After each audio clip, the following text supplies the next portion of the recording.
కన్నా కూడా.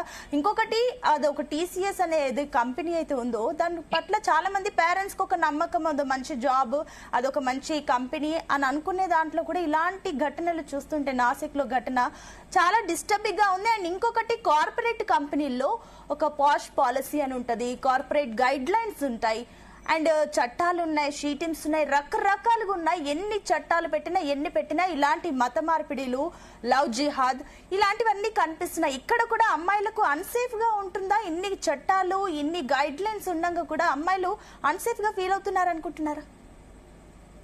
నమస్తే అండి. ముందుగా ఇక్కడ నేను if you talk about the root cause problem, ఇప్పుడు లవ్ జిహాద్ అని మనం వింటున్నాం. ఇప్పుడు మొన్న మధ్యన ఇప్పుడు ఈ కార్పొరేట్ కంపెనీస్ లో కార్పొరేట్ జిహాద్ అని మాట్లాడుతున్నాం. సరే, ఇంకా అనేక రకాలైన జిహాద్ గురించి ప్రస్తావిస్తున్నారు, జరుగుతున్నాయి, నిర్ధారణ జరుగుతున్నా, బయటకు వస్తున్నాయని. If you look at the root cause problem, నేనేమంటానంటేనండి, ఇక్కడ అందరూ కూడా ఒక పరిణితి కలిగిన కంప్లీట్ అడల్ట్స్, వీళ్ళందరూ కూడా they are like complete adults. What is making them to fall for it అనేది అర్థం కావట్లేదు ఈ రోజు. సో ఇక్కడ ఏంటి అంతటి వీక్ మెంటాలిటీగా మనం తయారవుతున్నాము మన సమాజంలో. మన ఆడపిల్లలు కానివ్వండి, మగపిల్లలు కానివ్వండి, అంటే ఈ రోజు మీరు చూస్తుంటే అసలు రూట్ కాజ్ ఇష్యూ గురించి మనం మాట్లాడాలి, ప్రస్తావించాలి. What is wrong with them? ఎందుకు వీళ్ళు ఇటువంటి అన్నిటికీ లోన్ అవుతున్నారు అంటే ఎందుకు అంతటి వీక్ మెంటాలిటీగా వీళ్ళు ఉంటున్నారు? What is that? వీళ్ళని ప్రేరణకు గురి చేస్తున్న అంశాలు ఏమిటి అనే దాని మీద ఖచ్చితంగా ఒక అనాలిసిస్ జరగాల్సిన అవసరం ఈ రోజు ఎంతైనా ఉంది. ఇప్పుడు మీరు చూస్తే కార్పొరేట్ కంపెనీల్లో ఇట్ ఈస్ అబ్సల్యూట్లీ, ఇప్పుడు ఆఫీస్ వర్క్ అట్మాస్ఫియర్ లో మనకి హెరాస్మెంట్ చట్టాలు ఇవన్నీ ఉన్నప్పటికీ కూడా, ఇప్పుడు మీరు ఈ కార్పొరేట్ వ్యవస్థలే తీసుకుంటే ఇన్ఫాక్ట్ అక్కడ ఎటువంటి హెరాస్మెంట్ కి మహిళ గురైనా, ఇటువంటి గురైనా కూడా వాళ్ళు అక్కడ నాట్ ఓన్లీ మహిళ, ఎవరైనా ఇబ్బందులకు గురవుతే వాళ్ళకి కాన్ఫిడెన్షియల్ గా కూడా కంప్లైంట్స్ లాంచ్ చేసుకుని ఒక సిస్టమ్ ఉంటుంది అక్కడ. వాళ్ళ హెచ్ఆర్ రూపంలో వీళ్ళందరూ కూడా శ్రద్ధ పెట్టాలి, చూడాలి, దీని అంతా చేయాల్సిన అవసరం ఉంది. సో ఈ రోజు కార్పొరేట్ కంపెనీస్ ఏదైనా ఒక కంప్లైంట్ కానీ ఇటువంటి ఏదైతే వీళ్ళ దృష్టిలోకి వెళ్తే వీళ్ళు ఎందుకు దీన్ని పట్టించుకోవటం లేదు? ఇప్పుడు మీరు టీసీఎస్ లో జరిగిన అంశం అదే. అక్కడ in spite of repetitive complaints, grievances వెళ్ళినా కూడా అసౌకర్యాలు చెందుతున్నాయి, మాకు ఇబ్బంది కలుగుతుంది అని వాళ్ళు మొరపెట్టుకున్న తర్వాత కూడా నిర్లక్ష్య ధోరణి అనేది ఎందుకు జరుగుతోంది అనే దాని మీద ఒక స్క్రూటినీ జరగాలి. Not only TCS, there are lot of companies which ఇప్పుడు ఇంకా బయటికి రాని కంపెనీస్, బహిర్గతంగా చాలా మంది టీసీఎస్ లో జరిగిన ఒక అనుభవం తర్వాత చాలా మంది కూడా దేశవ్యాప్తంగా అనేక కార్పొరేట్ కంపెనీస్ నుంచి కూడా వాళ్ళు బయటికి రావడం, మాట్లాడడం, ప్రస్తావించడం జరుగుతోంది. ఇక్కడ ఏంటంటే రూట్ కాజ్ ఇష్యూ తీసుకుంటే ఎవరైనా కూడా గ్రీవియన్స్ వాళ్ళు వెళ్ళబుచ్చుకున్నప్పుడు, వాళ్ళు చెప్పినప్పుడు they have to take care of that. అసలు ఉన్నది అందుకు, ఆ సెల్స్ ఉన్నది అందుకు, వర్క్ ప్లేస్ హెరాస్మెంట్ చట్టాలు ఉన్నది అందుకు. సో ఇటువంటివన్నీ ఒకటి. అండ్ అనదర్ థింగ్, వ్యక్తిగతంగా నాకు అనిపిస్తుంది, నేను బాధపడుతుంది ఏంటంటే అసలు మన అమ్మాయిలకి ఏమవుతుంది? What's wrong with them? ఏం జరుగుతోంది వాళ్ళకి? సో ఇదే కాదు, అనేక రకమైన, ఇప్పుడు ఎందుకంటే నేను ఐ ఫీల్ వెరీ సారీ, ఎందుకంటే మాకు సంబంధించిన మా టీం మెంబర్ సొంత రిలేటివ్ కూడా నిన్న ఆ అమ్మాయి 4 సంవత్సరాలు తన క్లాస్మేట్ తో కలిసి వాళ్ళు బీటెక్ కలిసి చదువుకోవడం, పెళ్లి నెక్స్ట్ మంత్ పెళ్లి ఉందనగా తీరా చూస్తే నిన్న అమ్మాయి వెళ్ళిపోయింది.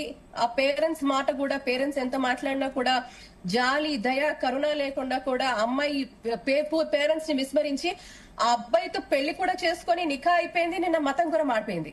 సో నేనేమంటానంటే అసలు మన అమ్మాయిలకి ఏం జరుగుతోంది? What is happening to them? అసలు జరగాల్సింది ఏంటి? ఈ రోజు పేరెంట్స్ నిజంగా పిల్లల పట్ల దృష్టి పెడుతున్నారా? వాళ్ళ పిల్లల ఆలోచనలు ఏ విధంగా ఉన్నాయి? వాళ్ళ పిల్లలు ఎక్కడికి వెళ్తున్నారు? ఏం చేస్తున్నారు? వాళ్ళు ఏం మాట్లాడుతున్నారు?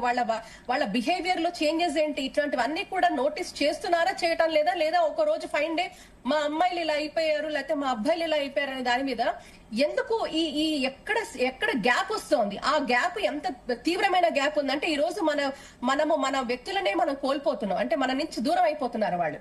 సో ఇలాగా అనేక అంశాలు కూడా వస్తున్నాయి. So that is a very precarious situation where we have to safeguard our daughters. నేను ఒకటే అంటాను, అసలు ఏం జరుగుతుంది మన అమ్మాయిలకి? వీళ్ళకి శిక్షణ అనేది ముందు ఇంట్లో జరుగుతోందా? మన దగ్గరికి ఎందుకు మాట్లాడరు? మనని గురించి రమ్మని ఇప్పుడు అనేక సందర్భాలలో నేను ఇస్లామిక్ నేషన్స్ లో పనిచేశానండి. I have worked in Islamic nations. మరి ఇట్లాంటివి ఎప్పుడు కూడా చవి చూడలేదే, ఇటువంటి దారుణాలు ఎప్పుడు చవి చూడలేదే. ఎక్కడికి వెళ్ళినా కట్టు బొట్టు చక్కగా సాంప్రదాయంగా చీర కట్టుకున్నాం, చక్కగా బొట్టు పెట్టుకున్నాం, పెద్ద పెద్ద బొట్లు పెట్టుకున్నాం, అంత వేరే దేశాలలో అనేక సందర్భాలలో అనేక కాన్ఫరెన్సెస్ లో కూడా 100% మన సంస్కృతిని నిదర్శనంగానే మనం అక్కడ పనిచేసాం. ఎందుకు మన జోలికి ఎందుకు రారు, మనని మతం మారండి అని ఎందుకు అనరు, మన గురించి ఎందుకు మాట్లాడరు? సో ఇక్కడ ఏంటంటున్నానంటే ఎక్కడో తప్పిదం చాలా పెద్ద ఎత్తున జరుగుతోంది. అది ఏంటో మనం కనుక్కోవాల్సిన అవసరం ఉంది. ఒకటి అంటే యమునా పాఠక్ గారు మీరు అన్నట్లు కూడా ఒక పాయింట్ కూడా మనం కన్సిడర్ చేయాలి. ఎందుకంటే అటు ముస్లిమ్స్ లో అని కానీ వేరే మతాల్లో కానీ చిన్న పిల్లలకు ఉన్నప్పటి నుంచే వాళ్ళకి ట్రైనింగ్ జరుగుతుంది, ఇలా ఉండాలి ఏంటి అని వాళ్ళ మతాల గురించి ఒక ట్రైనింగ్ ఉంటుంది. బట్ మన దగ్గరకు వచ్చేసరికి పేరెంట్స్ ఇక్కడ నుంచి కొంచెం రూట్ కాజ్ అమ్మాయిలకి ఇంకా జాగ్రత్తగా చెప్పాల్సిన అవసరం ఉందా?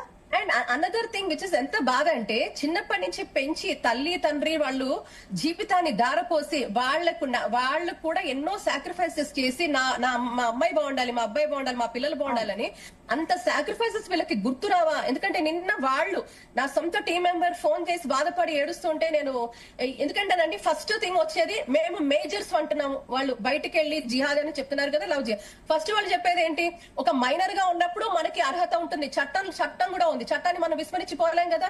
ఒక మేజర్ కి ప్రతి హక్కు ఉంటుంది, ఎవరికి నచ్చిన వాళ్ళని పెళ్లి చేసుకునే హక్కు ఈ దేశంలో మనకి రాజ్యాంగం ఇచ్చిన హక్కు, మనకు చట్టం ఇచ్చిన హక్కు.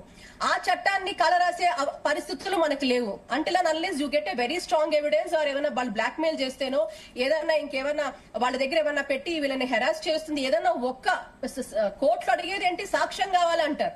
సాక్ష్యం లేని వాళ్ళు ఏం చేయలేరు. సో ఇక్కడ ఎంతటి క్లిష్టమైన పరిస్థితి, ఎంతటి టిపికల్ పరిస్థితిలో మనం అందరం చవి చూస్తున్నామంటే ఇది ఎంత అటిపికల్, అసలు ఎంత అంటే మీకు సొల్యూషన్ ఎక్కడ కనపడని పరిస్థితుల్లో ఈ రోజు అమ్మాయి సడన్ గా కూడా ఇప్పుడు రేపు పెళ్లి, నిన్న జరిగిన విషయాన్ని గురించి చెప్తున్నా. ఇప్పుడు నెల కూడా ఇంకా 10 రోజులు కూడా లేవు, కనీసం 3 వీక్స్ లేవు, పెళ్లి పెట్టుకొని అన్ని ఓకే అయిన తర్వాత వెళ్లి వేరే వాళ్ళతో నికా చేసుకుంది. సో ఇక్కడ ఏంటి, ఇక్కడ మళ్ళీ మీరు ప్రేమ వివాహమా ఆ వివాహం అంటే దాని గురించి నేను డిబేట్ చేయను. బట్ ఇక్కడ ఏంటంటే మన పెంపకంలో ఏ లోపం జరుగుతుందో ఈ రోజు హిందూ సమాజం చూసుకోవాల్సిన అవసరం ఉంది. ముందు పరివర్తన ఎక్కడ జరగాలి, మన పెంపకంలో ఏం జరుగుతోంది, మన పిల్లల్లో ఆలోచనలు మనకు తెలియదు. వాళ్ళు రేపొద్దున ఎక్కడికో వెళ్ళిపోతుంటే అసలు వీళ్ళని మెంటల్ గా ఇంత వీక్ ఏంటి, ఇంత వీక్ గా ఎలా తయారవుతున్నారు వీళ్ళు, ఎందుకు వాళ్ళని సరెండర్ చేసుకుంటున్నారు, మనకి చట్టంలో కూడా ఉంది. వాళ్ళని ఆత్మరక్షణ కోసం కూడా అనేక చర్యలు తీసుకునే ఒక చట్టాలు కూడా మనకు చెప్తున్నాయి, to safeguard women for her own right. So ఇటువంటి నేపథ్యంలో ఇటువంటి పరిస్థితుల్లో ఆడపిల్లలు ఎందుకు ఇంత వీక్ గా తయారవుతున్నారు? సో ఈ రోజు మనం ఎంతసేపు కూర్చొని జిహాద్ అంటాం. అసలు జిహాద్ కి కారణం అసలు ఎందుకు వెళ్తోంది? మన ఆడపిల్లలు వాళ్ళు నిన్న జరిగిన సంఘటన నా కళ్ళ ముందు జరుగుతుంది. నేను విన్న సంఘటన సాక్షాత్తు మా టీం మెంబర్స్ చెప్తోంది. మరి వాళ్ళు అన్నారు మీ అమ్మాయిని తీసుకెళ్లిపోండి, ఆ అమ్మాయి ఇష్టం లేకుండా మాకు వద్దంటే ఆ అమ్మాయి ఏమంటుంది అక్కడ, నాకు వీళ్ళే కావాలి, వీడు లేకపోతే నేను చచ్చిపోతాను, నేను బతకలేను అంటుంది. మరి మన అమ్మాయిలు ఈ బతకలేను చచ్చిపోతాను అన్నప్పుడు తప్పు ఎవరిది? ఇది ఆన్సర్ చేయాల్సిన అవసరం ఉంది. మనం ఎవరిని క్వశ్చన్ చేస్తాను చెప్పండి. ఈ రోజు పేరెంట్స్ కురింగిపాటికి లోనే పోతున్నారు. ఎప్పుడో రేపు పొద్దున్న సూట్ కేసుల్లోనో అది ఇప్పుడు ఇవన్నీ మనం మాట్లాడుతున్నాం. But what is the solution? We have to go for a solution driven thing. If at all there should be ఒక నర్చరెన్స్ కావాలి, వీళ్ళ మానసిక పరివర్తన కావాలి, వీళ్ళకి ఒక కౌన్సిలింగ్ కావాలి అంటే లెట్ us take charge. ప్రతి వీధిలో, ప్రతి కాలనీలో, ప్రతి స్లమ్ లో ఎంత హిందూ కుటుంబాలు ఉన్నాయో, ఎవరైతే సంఘ సంస్కర్తలు ఉన్నారో, సైకాలజిస్టులు ఉన్నారో, అడ్వకేట్లు ఉన్నారో, లేకపోతే ధర్మ ప్రబోధకులు ఉన్నారో, వీళ్ళందరూ కలిసి ప్రతి వీధి వాడ హిందూ కుటుంబాల్లో అమ్మాయిలకి అబ్బాయిలకి ట్రైనింగ్, మైండ్ కండిషనింగ్, కౌన్సిలింగ్ ఇవ్వాల్సిన అవసరం ఉంది. అది జరగాలి. ముందు అన్ని అయిపోయిన తర్వాత మనం ఈ రోజు టీవీలో